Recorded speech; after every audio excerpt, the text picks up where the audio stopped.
Doctor রোগ নয়, পাপ সারায়। রক্তই তার ভাষা, ইনসাফ তার শপথ। এমনই একটি পোস্ট শেয়ার করেছেন মোশাররফ করিম। ইতিমধ্যেই তবে ট্রেইলার মুক্তি পেয়েছে এবং বেশ কিছু ইনসাফ ছবির পোস্টার মুক্তি পেয়েছে। দেখা মিলেছে মোশাররফ করিম এবং শরীফুল রাজকে। দুজনকেই রক্তমাখা শরীরে দেখা মিলেছে এবং দুজনের হাতেই একটি করে হাতুড়ি আছে। তবে কি ঘটতে চলেছে এই সিনেমাতে? ইনসাফ ছবিটির ট্রেইলার এবং পোস্টার দেখে দর্শকেরা বেশ পছন্দ করেছেন এবং প্রশংসায় ভাসিয়েছেন।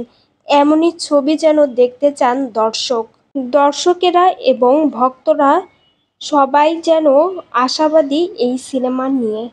সিনেমাটি মুক্তি পেলে অবশ্যই হলে দেখবেন দর্শকেরা, আশাবাদী নির্মাতা। ট্রেলার এবং পোস্টার আপনাদের কাছে কেমন লেগেছে অবশ্যই কমেন্টে জানাবেন। বিনোদন জগতের আপডেট পেতে ইউটিউব চ্যানেলটি সাবস্ক্রাইব করুন ও ফেসবুক পেজটি ফলো দিয়ে পাশেই থাকবেন। প্রিয় ভিউয়ার্স, ভিডিওটি লাইক, কমেন্ট, শেয়ার করতে ভুলবেন না।